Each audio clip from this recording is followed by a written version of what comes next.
Simple future tense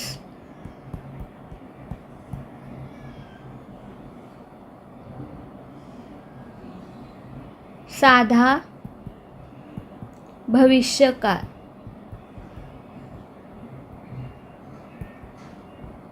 त्याचा आपण active voice बघणार आहोत. ॲक्टिव्ह व्हॉइसचा फॉर्म्युला. ॲक्टिव्ह व्हॉइस म्हणजे कोणत्या पण सेंटेन्समध्ये आपण त्याला विचारतो की क्रिया करणारा कोण, आणि जर क्रिया करणारा प्रेझेंट असेल म्हणजे कर्ता प्रेझेंट असेल म्हणजे सब्जेक्ट प्रेझेंट असेल तर मग ते ॲक्टिव्ह व्हॉइस होतं. आणि जर आपण कुठच्या पण वाक्याला विचारलं की क्रिया करणारा कोण आहे, तर मग जर क्रिया करणारा कोण प्रेझेंट नसेल म्हणजे कर्ता प्रेझेंट नसेल म्हणजे सब्जेक्ट प्रेझेंट नसेल तर ते पॅसिव्ह व्हॉइस असतं. तर मग आता याच्यामध्ये आपण एक वाक्य घेऊया, ते वाट पाहतील. फ्युचर टेन्स आहे ना, ते वाट पाहतील. फ्युचर टेन्स आहे, होईल होणार नाही असे जे वाक्य असतील ना ते साधा भविष्यकाळमध्ये येतात. आता ते वाट पाहतील, पाहणार नाही म्हणजे होईल होणार नाही. भविष्यकाळ, होईल होणार नाही. भविष्यकाळ, ते वाट पाहतील, ते वाट पाहणार नाही. भविष्यकाळ आहे ना, तर आपण पॉझिटिव्ह आता एक सेंटेन्स घेतलं, ते वाट पाहतील. तर मग अशा प्रकारचे वाक्य असतात भविष्यकाळचे. ते वाट पाहतील, ते जातील, ते येतील, आम्ही जाऊ, वी विल गो असं. आम्ही पास होऊ किंवा आम्ही फेल होऊ, we will pass, we will fail. हे सगळं फ्युचर टेन्सची वाक्य अशा प्रकारचे असतात. तर ते वाट पाहतील, तर हे आपण वाक्य घेतलं पॉझिटिव्ह. तर मग आता हे जे वाक्य ते वाट पाहतील ह्याचा आपण आता 4 पार्ट्समध्ये डिवाइड करू सिंपल फ्युचर टेन्समध्ये. हां, तर हे जे वाक्य ते वाट पाहतील, तर याच्यामध्ये आपण काय कोणत्या पण सेंटेन्सला विचारतो ना की क्रिया करणारा कोण आहे, तर मग ते वाट पाहतील. तर आपण ह्याला विचारूया की क्रिया करणारा कोण आहे. क्रिया काय, वाट पाहणे. आता वाट पाहणारा कोण आहे, तर ते आहे. ते म्हणजे दे, म्हणजे कर्ता प्रेझेंट आहे ना, दे आहे कर्ता. कर्ता म्हणजे सब्जेक्ट म्हणजे एस. तर मग हे ॲक्टिव्ह व्हॉइस आहे. आता जर मी असं लिहिलं असतं की वाट पाहिली गेली, तर मग ते किंवा वाट पाहिली जाईल, वाट पाहिली जाईल. पण वाट पाहणारा कोण आहे तर माहीत नाही. तर मग ते पॅसिव्ह व्हॉइसचं वाक्य आहे. पण ह्याच्यामध्ये हे वाक्य काय, ते वाट पाहतील. तर वाट पाहणारा कोण आहे तर ते आहे. ते म्हणजे इंग्लिशमध्ये त्याला काय बोलतात, दे. तर मग दे हा कर्ता आहे म्हणजे सब्जेक्ट आहे, त्याच्यामुळे हे ॲक्टिव्ह व्हॉइस आहे. तर आता आपण ह्याला 4 पार्ट्समध्ये डिवाइड करू. पॉझिटिव्ह, ते वाट पाहतील. Subject plus will plus verb plus object. आता सब्जेक्ट काय, ते म्हणजे तेला इंग्लिशमध्ये काय बोलतो, दे. विल तसंच लिहायचं. व नंतर वर्ब काय, वाट पाहणे म्हणजे वेट. तुम्ही वर्बच्या प्लेलिस्टमध्ये जर बघितलं तर वाट पाहणे म्हणजे वेट असं वर्बचं first form, second form, third form सगळे दिलेले आहेत. तर मग त्याच्यातून तुम्ही वेगळे वर्ड्स वाचू शकता आणि त्याला इंग्लिशमध्ये काय लिहिलं आहे, त्याचं काय अर्थ आहे ते पण तुम्हाला आणि ते तुम्हाला ट्रान्सलेट करायला इझीच आहे. तर ते वाट पाहतील, दे विल वेट. आता ह्याचं आपण निगेटिव्ह बघू. Negative,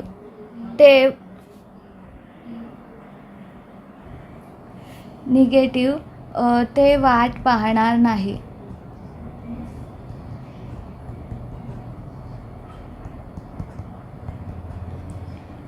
subject plus will plus not plus verb plus object.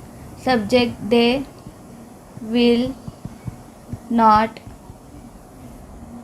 Weight. आता दे विल नॉटला वोंट पण बोलतात, दे वोंट वेट. तर झालं निगेटिव्ह. आता आपण बघू क्वेश्चन पॉझिटिव्ह. क्वेश्चन पॉझिटिव्ह कसं कन्वर्ट करणं, ते वाट पाहतील का, ते वाट पाहतील का. तर पहिलं विल, मग subject plus verb plus object. Question विचारताना आपण हे जे विल वगैरे सगळं असतं ते पहिलंच घेतो ना, आणि मग सब्जेक्टला नंतर ठेवतो. तसं विल, सब्जेक्ट काय आहे, ते म्हणजे दे. वर्ब आहे वेट, विल दे वेट. झालं क्वेश्चन पॉझिटिव्ह, ते वाट पाहतील का, विल दे वेट. आता क्वेश्चन निगेटिव्ह बघू. क्वेश्चन निगेटिव्ह, ते वाट पाहणार नाही का, ते वाट पाहणार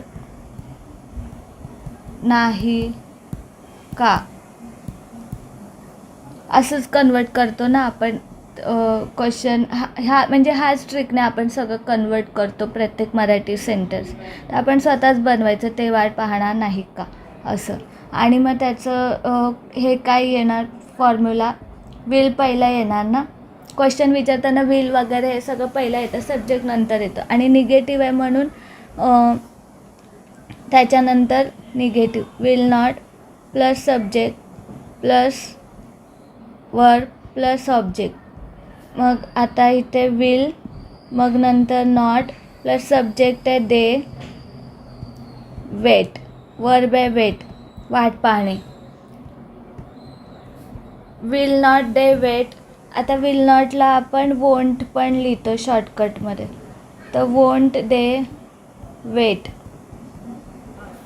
आता हे आपण विलच्या नंतर नॉट लिहिल्यानंतर सब्जेक्ट लिहिलं, पण हे पण बरोबर आहे. आणि आपण असं पण लिहू शकतो, विलच्या नंतर पहिलं, विलच्या नंतर लगेच नॉट नाही लिहायचं. विलच्या नंतर नॉट लिहिलं तर चालतं आणि विल नॉटचं वोंट होतं. पण असं हे पण बरोबर आहे. आणि अजून एक प्रकार आहे लिहिण्याचा, विलच्या नंतर ना पहिलं सब्जेक्ट लिहायचं, काय आहे, दे आहे ना सब्जेक्ट, आणि त्याच्यानंतर नॉट लिहायचा. विल दे नॉट वेट, म्हणजे पहिलं नॉट लिहिलं आणि नंतर दे लिहिलं तरी चालतं, किंवा पहिलं दे लिहिलं आणि नंतर नॉट लिहिलं तरी चालतं. दोन्ही बरोबर आहे. विल नॉट दे वेट, त्याचं शॉर्ट फॉर्म आहे वोंट दे वेट. आणि किंवा विल दे नॉट वेट, विलच्या नंतर नॉट लिहिलं आणि त्याच्यानंतर सब्जेक्ट लिहिलं, मग वेट वर्ब लिहिलं तरी चालतं.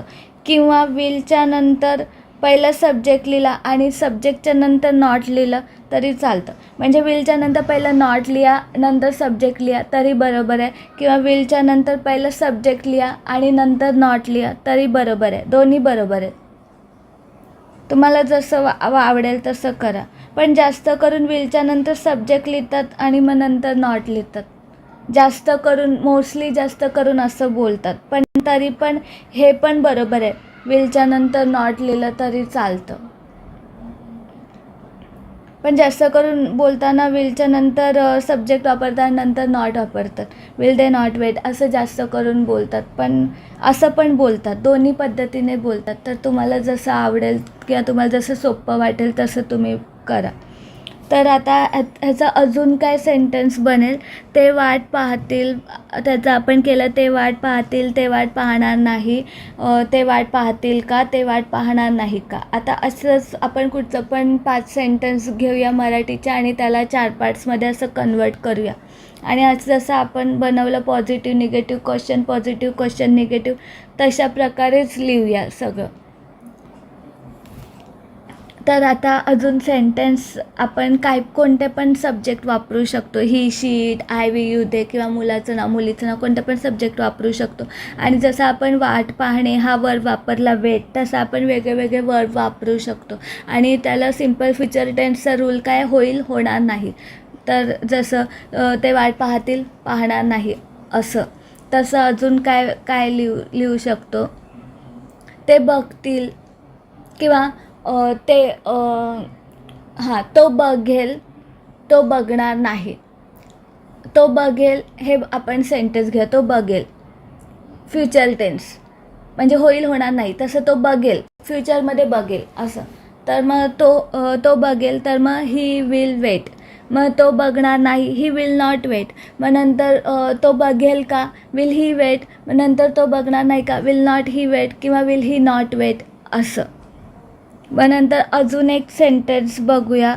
5 सेंटेन्स बनवा, कोणते पण तुम्हाला आवडेल ते वर्ब वापरून, तुम्हाला आवडेल ते he she it I we you they कोणता पण सब्जेक्ट वापरून तुम्हाला आवडेल ते सेंटेन्स बनवा.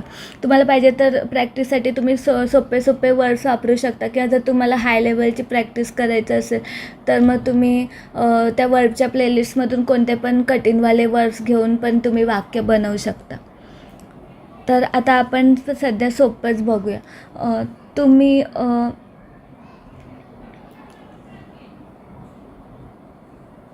तुम्ही पास व्हाल असं सेंटेन्स घ्या. तुम्ही पास व्हाल म्हणजे फ्युचरमध्ये, होईल होणार नाही ना, तर तुम्ही पास व्हाल. तर यू